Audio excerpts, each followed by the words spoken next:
Bismillahirrahmanirrahim. Rabbi shrah li sadri wa yassir li amri wahlul 'uqdatam min lisani. Allahumma shalli wa sallim ala habibika Mustafaka Muhammadin wa ala alihi wa sahbihi ajmain. Nama ba'du. Yang kita hormati bersama Profesor Dr. Adi Wijaya selaku Rektor Telkom University. Di sini kita ditemani dan yang tentu kita hormati Habib Fikri Assegaf. Ada Bapak Kiki, ada beberapa teman tadi yang sudah disebutkan oleh moderator.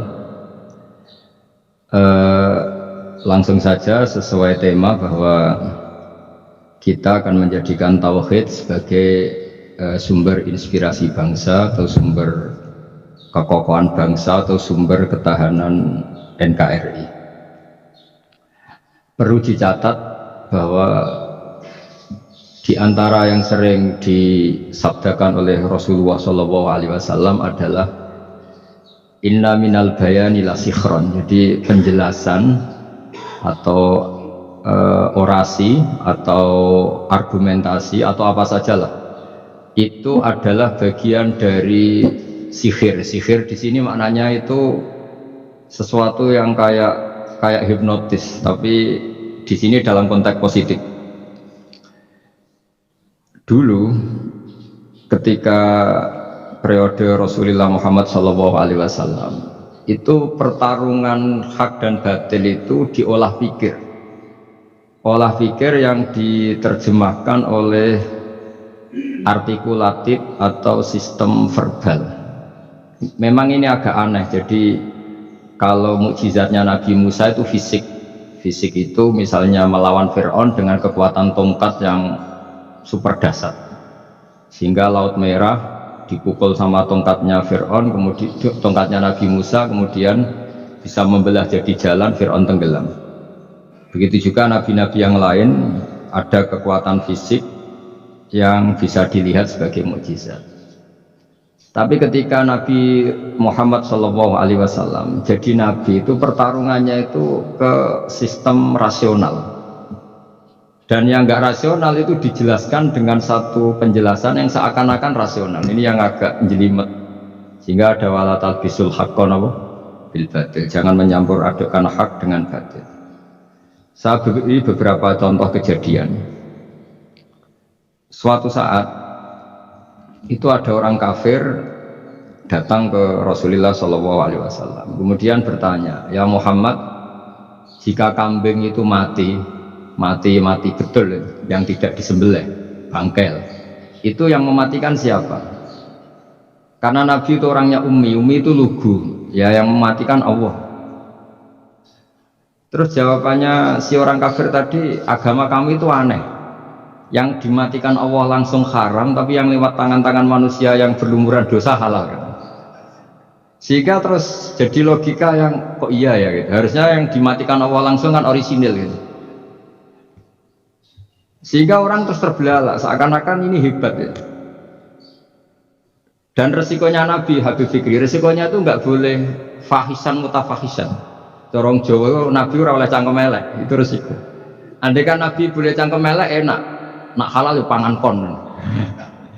Kalau itu baik ya silahkan makan ya. Tapi masalahnya Nabi tidak boleh seperti itu.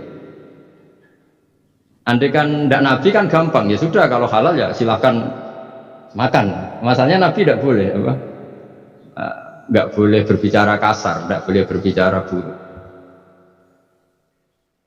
Terus ada lagi beberapa kejadian yang seperti itu, yaitu masyhur suatu saat Sayyidina Ali didatangi seorang kafir juga Yahudi. Ali, kakimu angkat satu, diangkat sama Sayyidina Ali.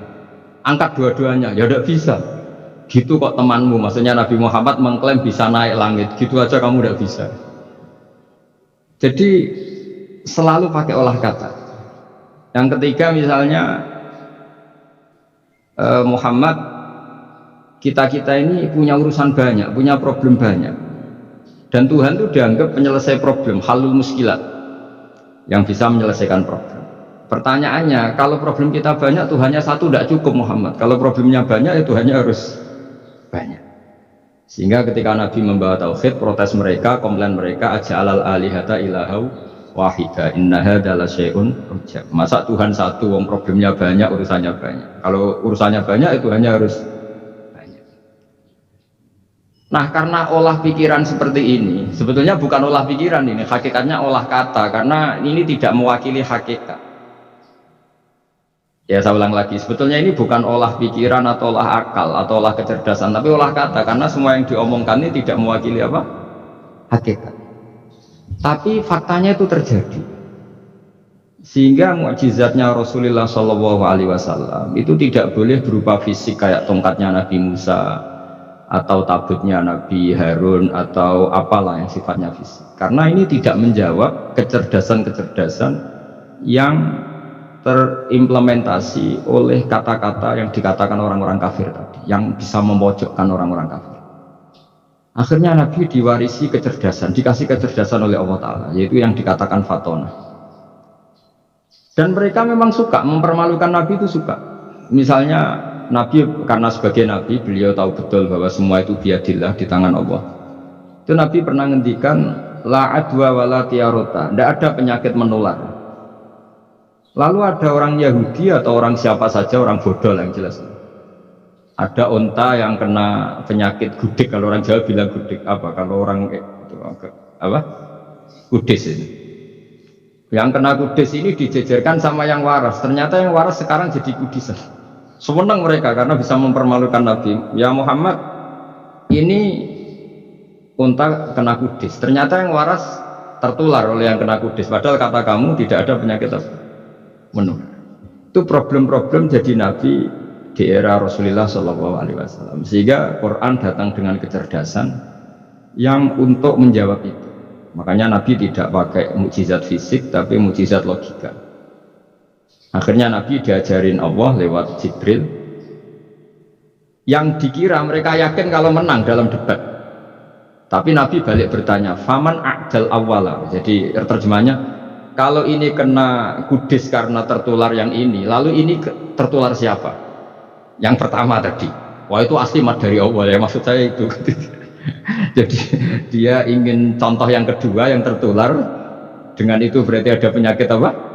Menular. Tapi Nabi tanyanya faman a'dal awwala, lalu yang pertama kena kudis tertular siapa? Makanya kalau sekarang misalnya corona menular itu yang pertamanya dari siapa itu? Tidak tahu itu. Ya tidak perlu tahu, tidak bidang kamu. Jadi ini saya mau cerita. Jadi logika-logika yang dibangun orang kafir itu sebenarnya bukan logika, tapi olah kata. Dan orang kafir itu paling pintar, karena mereka itu penyair. Penyair itu kalau sekarang modern mungkin mirip-mirip jurnalis atau mirip apal, bisa mengubah apa saja. Apa yang sebetulnya baik dikesankan buruk atau sebaliknya. Sehingga ini menyusahkan karena Nabi harus ngendikan hakikat, harus mengatakan sesuatu yang nyata dengan bahasa yang benar, sementara mereka mengatakan kebatilan dengan penjelasan yang baik. Ini ribet kan? Sehingga dalam banyak percekcokan ya, itu susah dicari jalan tengah karena sama-sama mirip, kebenaran ini sama-sama mirip. Jadi misalnya yang masyhur dalam satu peristiwa besar, konflik antara Sayyidina Ali dan Sayyidina Muawiyah, itu konflik yang nggak bisa dihindarkan gara-gara kalimat, gara-gara kata-kata. Makanya sekeras-kerasnya pedang atau senjata itu masih keras apa? Kata-kata atau polemik lah atau apalah. Karena sekarang itu agak susah membahasakan. Ketika konflik Ali dan Muawiyah itu ada orang bilang, ya sudah, nahkum bi kitabillah. Sudah, sekarang kita kembali ke kitabillah. Itu mereka megang mushaf. Mushaf ini yang saya pegang namanya mushaf. Seakan-akan itu benar karena orang Islam harus kembali kepada kitabullah. Pertanyaannya, lalu Ali kata Ali, fadharabal mushafa biyadihi. Sayyidina Ali nepuk mushaf ini keras sekali. Sal hadal mushaf kata Sayyidina. Kalau kita harus kembali ke Quran, coba tanya ini. Mushaf ini ya, mushaf seperti milik saya ini. Akhirnya orang-orang Khawarij bilang, innama huwa waraqun wa madadun, itu hanya kertas sama tulisan, bagaimana mungkin kita bertanya? Pas itu adalah orang Khawarij itu orang yang nggak mau mengakui Ali, juga nggak mau mengakui Muawiyah, Dan Sayyidina Ali sama Sayyidina Muawiyah sudah sadar mau bikin mediator, mau bikin solusi jalan tengah. Jadi sebenarnya dua beliau itu orang baik, gara-gara diprovokasi orang Khawarij terus jadi bentrok. Orang Khawarij bilang nggak ada Ali, nggak ada Muawiyah, yang ada adalah kitabullah, yaitu mushaf. Benar, secara zahir benar, memang orang Islam harus kembali ke mushaf. Tapi Sayyidina Ali pinter, sal hadal mushaf, kalau gitu tanyakan mushaf itu. Ketika Sayyidina Ali dan Sayyidina Muawiyah sudah sepakat bikin perdamaian. Akhirnya singkat cerita, innama huwa raqun wa wadadun, kata orang-orang Khawarij itu hanya kertas dan pena. Kenapa bisa disuruh atau diminta jawaban? Terus kata Sayyidina Ali, enggak bisa toh kamu tanya mushaf, ya enggak bisa. Makanya tanya saya. Akhirnya Sayyidina Ali memberi penjelasan, wa in khiftum shiqaqa bainihima fab'asu hakaman min ahli wa hakaman min ahliha. Jika dua mempelai suami istri itu ngalami konflik, di mana-mana orang konflik orang ini serasa seneng nek. Kita kalau sedang marah, semuanya lah kalau sedang marah sama istri itu orang ini serasa seneng. Jadi sing ganteng ra ketok gantenge, ketok elek etok. Sehingga kalau ngomongi anaknya, dasar nakal kok bapaknya. Bapaknya gitu, nanti dasar cerewet koyo ibu. Makanya alhamdulillah banyak anak kita yang mewarisi nakalnya bapaknya dan nakalnya ibunya, karena sabdonya mesti seperti itu. Jadi anak kita ini korban cara ngomong kita, maka kita tidak wali itu harus syukur, karena omongannya nggak mandi. Itu kalau kita wali, itu anak kita jadi orang buruk semua, karena kita ngomong dasar goblok koyo ibu, dari ibu dasar nakal koyo bapak. Berarti anak kita punya status goblok dan nakal. Tapi alhamdulillah yang ngomong itu tidak wali, sehingga diabaikan saja sama Allah. Gak penting, omongannya orang tidak wali itu tidak penting. Makanya tidak wali itu tetap punya sisi positif, kalau ngomong tidak ngefek. Tapi kalau wali itu direspon sama Allah langsung ya. Tapi kalau wali ya tidak ngomong gitu. Jadi kalau orang nggak suka itu nggak boleh ketemu, karena tambah benci. Sehingga butuh mediator. Itu sudah, ini termasuk ilmu psikologi Quran. Kalau orang sedang tidak cocok itu nggak boleh ketemu, pakai apa? Mediator. Jika suami istri sedang konflik, itu sebaiknya, seharusnya atau sayugyanya itu kirim mediator. Fab'atsu hakaman min ahli wa hakaman min ahliha. Iyurida islaha yuwaffiqillahu bainahum. Terus kata Sayyidina Ali, wa amru ummati Muhammad a'zamu min amri rajulin wa imra'atin. Dan urusan umat Muhammad yang kita sedang konflik dengan kekuatan besar dan bisa pertumpahan darah, itu lebih ngeri timbang urusan suami dan istri. Itu saja solusinya mediator. Hanya sesepele itu urusan pribadi saja Allah menyuruh ada mediator. Apalagi urusan kita yang lebih dahsyat. Akhirnya mereka ngakui cara istimbat, cara ngambil kesimpulan Sayyidina. Jadi ini masalah-masalah yang orang bilang seakan-akan benar. Sudah kita kembali ke Quran, kembali ke Quran. Quran yang mana? Wong kamu tidak paham. Lama-lama tanyanya cetakan mana ini? Ribet kan? Makanya saya ini bikin gerakan besar-besaran. Yang dulu saya ngaji tafsir lama sekali dengan Mbah Mun, ngaji sama bapak saya. Sekarang alhamdulillah sering diskusi sama Pak Quraisyah, karena kita ini butuh. Dan saya punya teman akrab Gus Zofur juga dokter tafsir. Ya kalau kamu ingin tak sebut ya punya teman kalian semua untuk mengkaji apa? Tafsir. Itu memang kita butuh, karena Quran itu teks itu harus difahami ahlinya. Karena tapi ketika orang ngomong ayo kita kembali kitabullah, kembali ke kitabullah, itu kembali yang apa? Terus tentang apa? Sehingga banyak orang yang entah saking angkuhnya, entah saking benarnya tidak tahu. Saya tidak mau kembali kepada Quran. Kenapa? Saya tidak pernah keluar, saya di situ. Kembali itu kan sudah keluar baru kembali. Itu entah saking angkuhnya, entah saking benarnya tidak tahu. Mau kamu katakan angkuh yang masuk akal, saya tidak mau kembali. Saya tidak pernah keluar. Memang saya sudah di situ. Benar mana?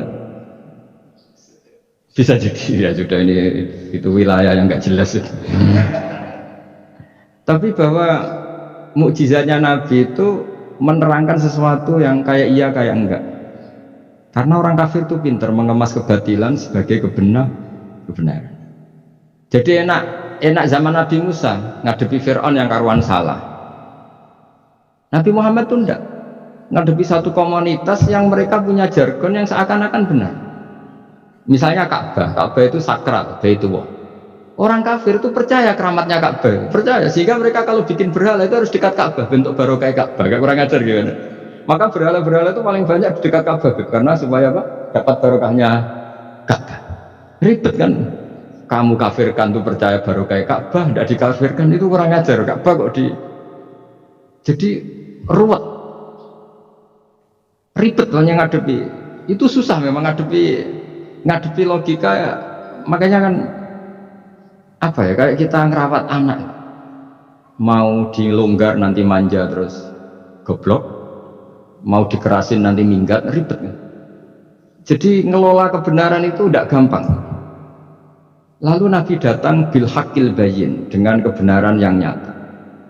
Dimulailah dari surat diantaranya lam yakunil ladzina kafaru min ahlil kitab wal musyrikin munfakina hatta ta'tiyahumul bayyinah. Bayyinah itu siapa? Rasulun minallah yatlu suhufam. Orang-orang kafir baik berkategori ahli kitab yaitu Yahudi Nasrani maupun yang berkategori orang-orang musyrikin yaitu orang-orang yang menyekutukan Allah yang non samawi, yang tidak punya kitab samawi, itu tidak mau tercerabut. Munfakin itu tidak mau tercerabut dari akar mereka hatta ta'tiyahumul bayyinah, sehingga datang kebenaran yang begitu nyata, begitu jelas. Saking jelasnya siapapun mau tahu dan gak bisa dibatalkan oleh apapun, termasuk oleh perilaku sosial. Siapa itu? Rasulun minallah yatlu suhufam mutahharah, itu yaitu Rasulnya Allah yang membaca lampiran-lampiran suci, yaitu Quran. Sehingga Nabi datang dengan analogi pembanding. Orang-orang yang berpikir Tuhan harus banyak karena urusan itu banyak, problem banyak. Lalu Nabi bikin analogi. Andaikan kamu sebagai pembantu yang punya majikan banyak, perintahnya beda-beda, kamu mau enggak? Ya enggak mau, enggak enak Muhammad kalau punya bos banyak, perintahnya beda-beda, semuanya egois harus dituruti, enggak mau. Enak mana sama punya majikan satu? Enak satu Muhammad. Ya sudah, Tuhan kamu itu majikan kamu, kalau banyak-banyak bingung kamu, perintahnya banyak nanti. Terus mereka mau, ya sudah Tuhannya satu saja. Jadi karena mereka mau tidak mau, harus berpikir kalau Tuhan banyak berarti perintahnya banyak, memuaskan satu Tuhan dibenci Tuhan yang lain, memuaskan yang lain dibenci yang lainnya, pokoknya ribet. Hari ini minta dilayani, Tuhan yang satu minta dilayani, itu kan ribet. Jadi Nabi itu pakai logika yang gampang. Makanya ketika Allah menjelaskan itu, ketika Allah dorobawa masalar rojulan fihi syuraka umutasyakisuna wa rojulan salamal dirojul hal yastawiyani masalah. Alhamdulillah, Allah bikin satu perumpamaan, ada orang yang punya majikan banyak, yang satu punya majikan hanya satu. Hal yastawiyani masalah, nasibnya enak mana? Enak yang punya majikan satu, karena standarnya jelas, SOP-nya jelas. Akhirnya mereka sadar, oke, Muhammad Tuhannya satu saja. Lalu dalam pertanyaan-pertanyaan yang lain, misalnya tadi masalah Sayyidina Ali, masalah dibully lah kalau sekarang itu Nabi menjawab ya dengan rasional, karena mau tidak mau. Karena Nabi tidak dibolehkan pakai mukjizat zaman itu. Untuk awal-awal jadi Nabi itu nggak boleh pakai mukjizat, karena mukjizat itu punya sisi yang sangat-sangat fatal, yaitu kalau Allah sudah menurunkan mukjizat itu sekali nggak diimanin itu harus ada azab. Nabi ingin umatnya itu nggak kena azab. Makanya ketika Allah Ta'ala wa ma mana'ana an nursila bil ayati illa an kadzdzaba bihal awwalun. Cara terjemahan bebasnya gini, Muhammad, saya tidak ngasih mukjizat kamu kayak Nabi Musa, kayak nabi-nabi sebelum kamu yang berupa fisik. Itu problemnya satu, sekali saya menurunkan mukjizat, tren umumnya ini didustakan. Ketika didustakan, saya punya alasan menyiksa, wong sudah tak perlihatkan sebegitu jelas kok tetap didustakan. Maka sekali saya menurunkan mukjizat, kata Allah, wa ma nursilu bil ayati illa takhwifa. Saya memberikan satu ayat itu hanya warning, hanya peringatan bahwa ini akan ada bahaya azab. Sehingga karena pilihannya itu Nabi milih gak ada mukjizat yang seperti nabi-nabi sebelumnya, milih mukjizat yang ilmiah, yaitu Al-Quran yang kita warisi sampai sekarang, alhamdulillah. Karena kata ulama-ulama, nah ini pentingnya penjelasan. Andaikan mukjizat kita itu hanya tongkat, maka hanya ada di museum. Kita lihat tongkatnya Nabi Musa, mungkin klaimnya ada di Turki. Mukjizat tabut kita lihat lagi di ya di manalah tempat di museum. Tapi kalau mukjizatnya Al-Quran, itu umatnya Nabi akan merasakan nikmatnya ila yaumil kiamah. Misalnya kita dalam bersuami istri atau dalam berkeluarga atau dalam bermasyarakat, itu Quran kalau nasihati kita gampang sekali. Misalnya wa ashiruhunna bil ma'ruf fa in karihtumuhunna fa asa an takrahu syai'a wa yaj'alallahu fi khairan katsira. Sudahlah kalau sama istri itu yang baik. Jika ada watak istri yang kamu nggak suka, dalam ketidaksukaan kamu itu ada kebaikan yang banyak. Kamu nggak suka karena kalau istri kamu sering marah, kamu nggak suka. Sukanya yang senyum. Tapi kalau senyum terus sama orang lain juga senyum, ribet kan? Jadi sudah anggap saja ada hikmahnya. Semua itu ada hikmah. Kalau istri kamu marah tidak kelihatan marahnya, dipendam, itu nggak ekspresif. Cara akting sinetron nggak masuk itu. Tapi kalau marah kelihatan marahnya itu ekspresif, itu kecerdasan ya, apa? Bisa menumpahkan keinginan. Wah itu bagus ya. Jadi disuruh lihat si siapa? Positif. Imam Syafi'i itu pernah ketemu seseorang yang di depan beliau cium tangan hormat. Suatu saat dikasih tahu sama santrinya yang lain, orang yang mencium kamu wahai Imam Syafi'i itu di belakang ngerasani kamu, bully kamu. Kata Imam Syafi'i, baguslah. Kenapa? Berarti saya wibawa, di depan saya tidak berani. Jadi enteng saja. Beliau dikasih tahu, tetangga kamu banyak yang benci engkau ya Imam Syafi'i. Baguslah, tidak akan utang saya. Justru yang kenal-kenal itu yang utang-utang itu. Jadi enteng terus. Jadi dunia ini dianggap gampang saja. Coba kalau istri kamu sedang rukun sama sedang marah itu murah mana? Murah marah. Kalau rukun minta ke mall boleh.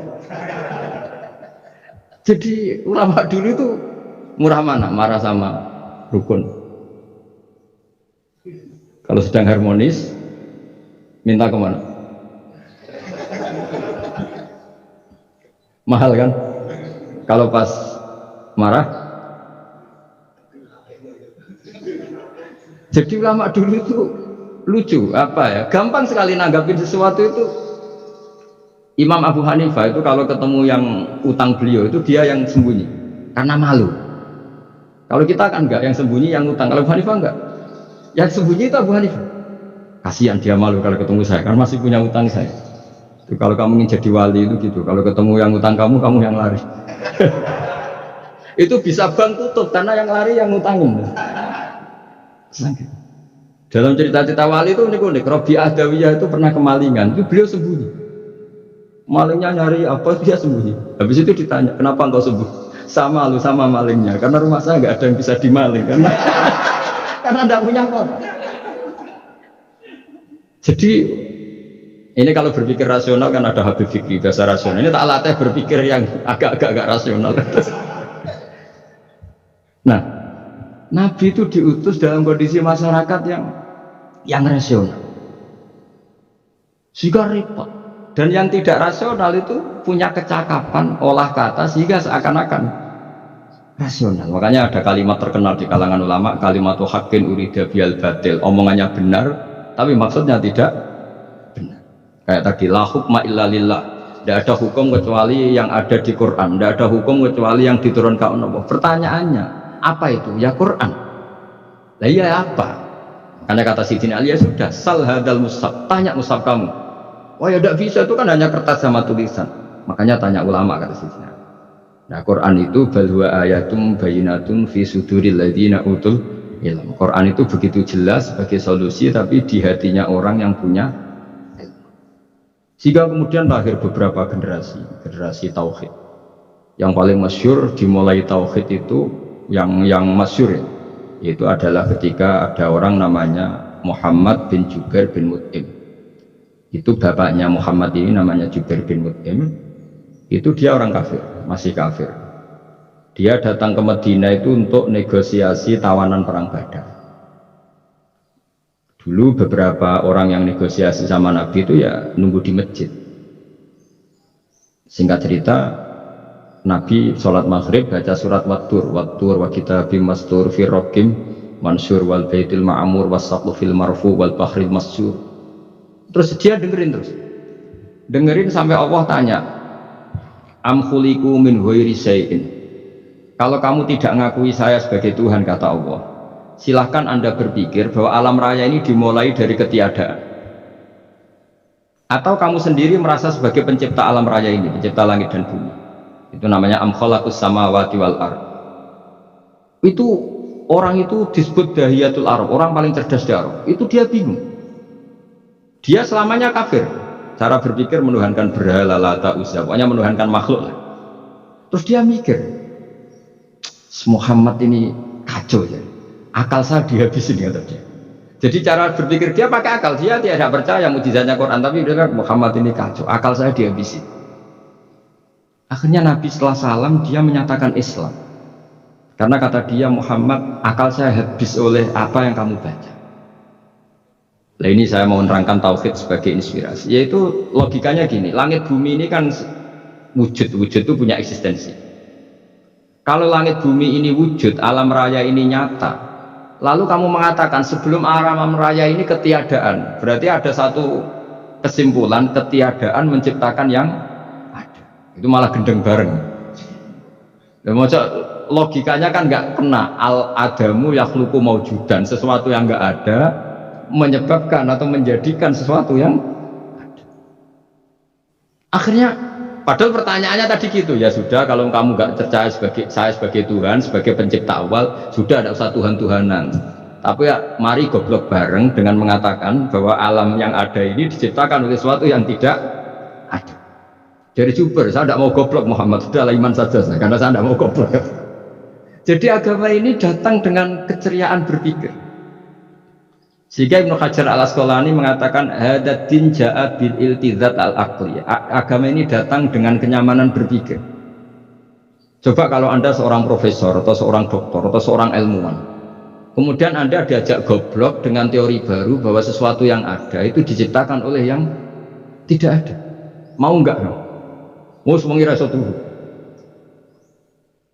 Diajarin sesuatu yang ada diciptakan oleh yang tidak ada.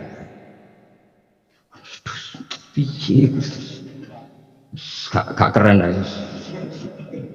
Gak boleh lurus itu. Jadi tauhid itu. Nah, kemudian lahir ulama-ulama baru yang cara ngarang sama. Ini kitab yang dulu saya ngaji sama Syekhina Kiai Maimun Zubair Bangun. Itu kemudian ulama-ulama baru, kata Yai Mbah Mun itu juga bapak saya sering pesen, orang itu harus tahu zaman. Menerangkan tauhid itu kalau ulama dulu itu dimulai dari kalimat yang mungkin yang ngaji saja bingung. Al-alam mutawwir wa kullu mutawwir hadis la budda mim. Itu sampean dengar mesti bangun jimat itu apa itu? Itu doa apa gitu. Doa jalur rezeki apa gitu. Padahal itu logika. Tapi terus ulama-ulama modern itu ngarang seperti ini ada gambar. Ini kitab yang saya dulu ngaji sama Ahmad, itu digambar seperti ini. Maksudnya digambar seperti ini gini, penjelasannya gampang. Sampai kalau gambar seruat apapun, misalnya gambar gedung tingkat 5 atau gambar gunung atau gambar apa saja. Mbok seruat apapun gambar itu dimulai dari satu titik. Tadi hadhil awalim kulluha, bahwa alam semua ini dimulai dari nuqtatil wujud, ada titik wujud. Dan karena ini wujud penyebab harus bersifat awal, makanya Allah itu selain wujud harus bersifat al-awwal, kalau bahasa pondok al-qadim. Karena tidak mungkin yang menciptakan kemudian kalah dulu dengan yang diciptakan. Begitu juga Imam Al-Amudi. Imam Al-Amudi itu jadi wali itu karena dia ahli matematika. Sampai muridnya itu eskal, ini guru saya masuk surga enggak? Kalau ngajar itu senangnya ngajar matematika.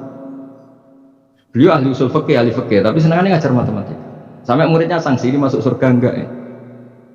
Walhasil dalam cerita keramat beliau, sama ndak usah terus saya tidak percaya, kamu tidak wali, tidak percaya gimana? Ribet sekarang gitu, orang kalau nggak nekuni sesuatu terus nggak percaya, ribet. Itu beliau masuk surga itu dijamin dapat surga itu karena ngajar matematika. Tapi di hati beliau hanya satu, matematika adalah satu ilmu yang dimulai dari angka 1. 0, itu tetap dimulai dari 1, nggak bisa. Akhirnya beliau cerita, angka 2 atau 3 nisbatul wahid wal isnaini ila mi'ah wa ila ma la nihayatallah, semuanya sama, nisbatul far'i ilal asyuri, kata beliau. Angka 2, 3, 1000 sampai 1 miliar itu perbandingannya dengan angka 1 apa hubungannya? Al-far'i ma'al asli, yaitu angka 23 adalah cabang dari angka 1. Jadi alam raya sebanyak apapun, ada galaksi, ada Mars, ada apa saja, tetap dimulai dari wujud yang 1, yaitu wujudnya Allah Subhanahu wa ta'ala. Jadi beliau menjadikan matematika sebagai alat perangkat untuk tahu tauhid, bahwa alam raya ini dimulai dari al-wujudul wahid, wujud yang 1. Makanya qul huwallahu ahad, Allahus somad, terus lam yalid wa lam yulad, dan seterusnya. Nah, makanya ketika orang menyoal hukum adat yang menipu kita, adat itu sunnatullah yang kita lihat, itu Quran mesti mengembalikan bahwa alladzi yabda'ul khalqa tsumma yu'idu wa huwa ahwanu alaih. Sebagian di surat Yasin diterangkan ansha'aha awwala marrah. Ketika kita lama sekali, namanya manusia itu lahir dari seorang bapak dan ibu, ini lama sekali. Yang namanya telur itu lama sekali lahir dari ayam, keluar dari ayam. Yang namanya pohon besar itu mesti dari biji yang kecil. Karena lama itu terjadi, seakan-akan kita ngomong, kita berkeyakinan tahu-tahu ada pohon besar itu mukhal, tahu-tahu ada manusia ini mukhal. Makanya ketika ada figur yang bernama Isa bin Maryam, itu orang kafir Yahudi itu menolak, bagaimana mungkin ada manusia tanpa bapak. Oke, itu menyalahi prosedur lazim, protap lazim. Tapi kata Allah gimana? Inna masalah Isa indallahi kamasali Adam.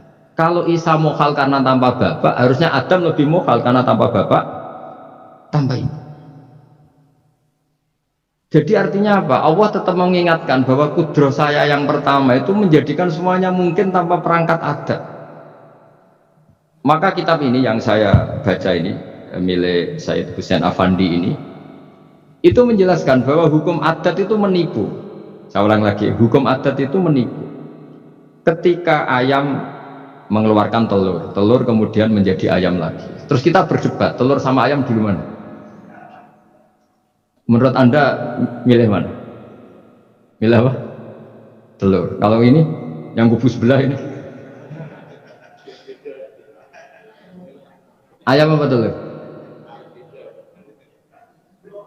Telur. Ayam. Ayam lahir dari Nah, pertanyaannya begini, kalau menurut tauhid, ketika lazim kalau telur itu nanti suatu saat jadi ayam, terus ayam kemudian lazim mengeluarkan telur, ketika Anda mengatakan mungkin, kontribusi Anda terhadap kemungkinan itu apa? Kan sama, Anda tidak ikut menciptakan. Wong tidak ikut menciptakan kok menvonis mungkin dan tidak mungkin, kamu itu hanya saksi.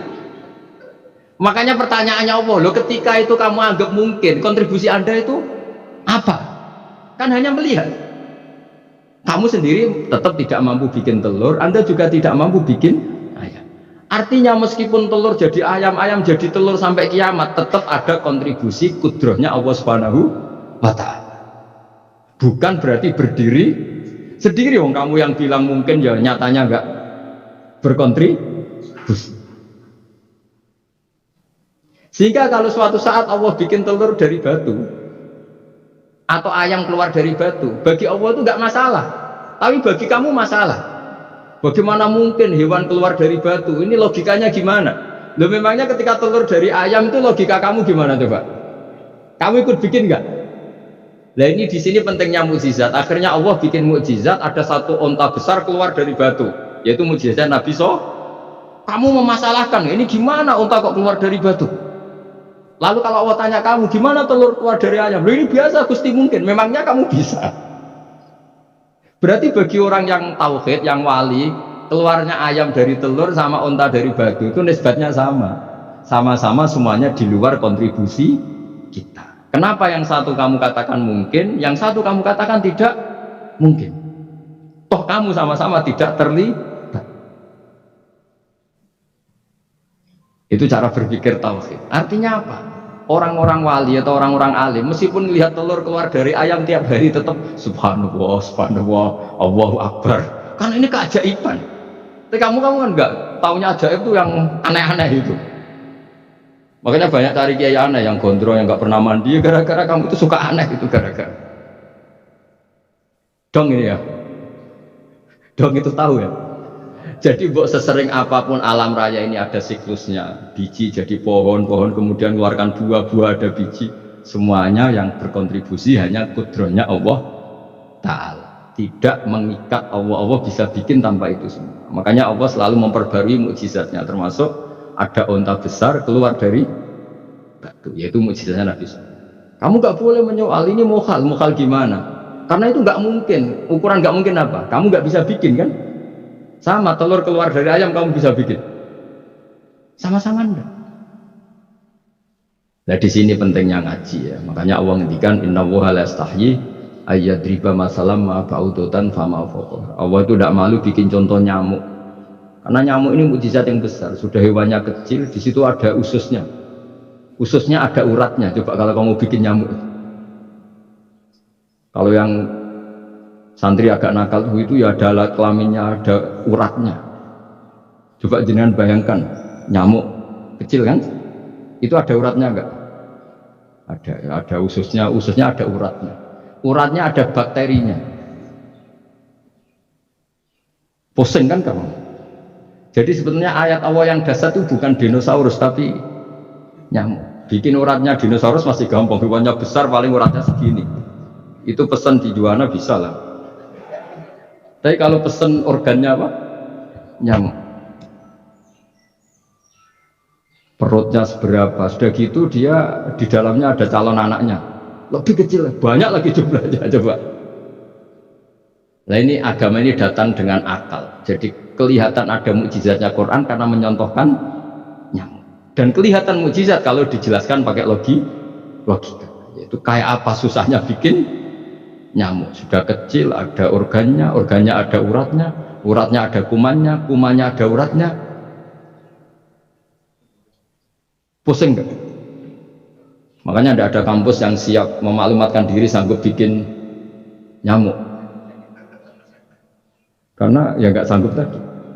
Lah itu mukjizatnya Quran. Jadi agama ini ketika ulama-ulama ja'a bil iltizazil aqli. Agama ini datang dengan kenyamanan berpikir. Makanya kita nanti kalau mau mati itu yang seneng saja. Kita tidak tahu caranya hidup, tahu-tahu lahir, tahu-tahu hidup, tahu-tahu punya hutang, tahu-tahu banyak masalah, tidak tahu kita. Nanti kalau mati juga gitu, nggak ingin mati tahu-tahu mati. Nanti nggak tahu-tahu bangkit. Makanya sudah alaiha nahya wa alaiha namut wa biha nubasu insyaallah taala minal. Makanya kata Sidina Ali kalau ada orang susah hidup, kamu lahir keinginan kamu apa keinginan Allah? Ya keinginan Allah. Kamu mati, misalnya orang frustasi ingin mati ya tidak bisa mati. Kalau Allah tidak menghendaki ya tidak mati. Ya sudah, zaman kita hidup ya tidak bisa mengelola kehidupan ini ya sudah. Kalau mati juga tidak bisa mengelola kematian ini. Makanya terus kita diajarkan inna sholati wa nusuki wa mahyaya wa mamati lillahi rabbil alamin. Berhubung kita tidak tahu ya sudah hidup kita, mati kita semua di tangan Allah. Sudah kita pasrah saja.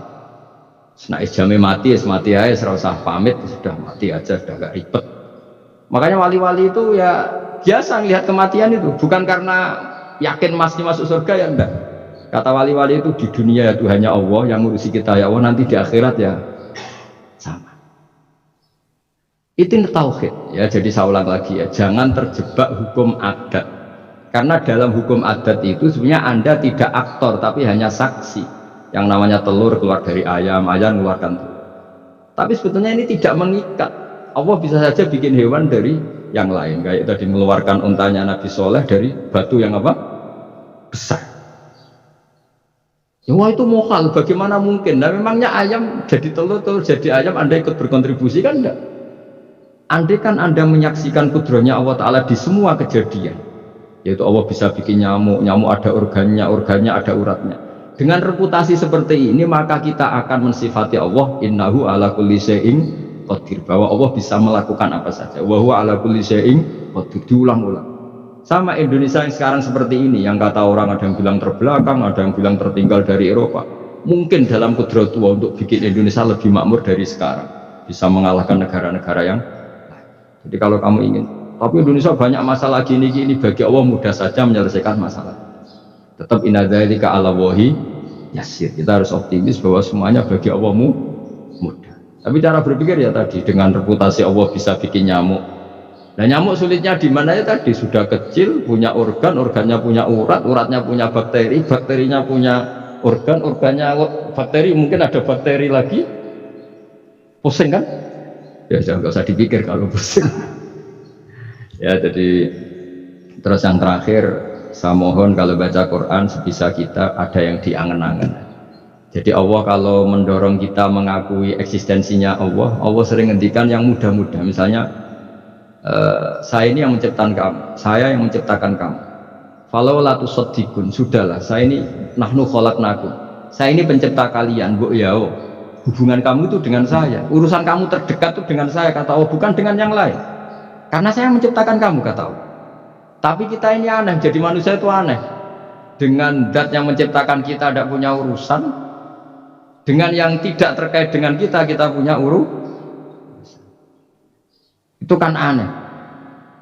Dan Allah kalau menerangkan itu gampang. Terus bagi manusia yang kumoluhur, yang angkuh, seakan-akan bisa menentukan segalanya, falaula in kuntum ghaira madinin tarji'unaha in kuntum shadiqin. Kalau kamu orang hebat, bu ya, ketika nyawa kamu mau keluar tuh kamu tahan supaya kamu nggak jadi mati. Nggak keren kan orang hebat kok mati katanya. Kamu sombongnya kayak gitu, seakan-akan bisa ngatur dunia, menaklukkan dunia, ternyata kamu mati. Harusnya nggak usah mati dong. Kata falaula in kuntum ghaira madinin tarji'unaha in kuntum shadiqin. Makanya falaula idza balaghatil khulqum wa antum hina idzin tanzurun. Bu ya, orang-orang yang keren, yang merasa hebat, yang biasa ngatur dunia, bu ya, ketika mati itu jangan mau. Ya, ini sensitif wilayah. Ya saya kira demikian ya, semoga lewat ngaji ini kita kembali ke tauhid yang benar lewat penjelasan-penjelasan yang akli, yang rasional. Saya pastikan agama ini datang dengan al-iltizatul akli, kenyamanan kayak apa susahnya kita dengan jadi ateis, karena harus punya rumus bahwa yang ada diciptakan oleh yang tidak ada. Itu kan jadi aneh. Makanya ukuran iman salasun man kunna fihi wajada halawatal iman. Ciri utama iman itu nyaman, halawah itu manis, karena ya itu tadi apa yang dibawa oleh Quran dan hadis sesuai akal kita.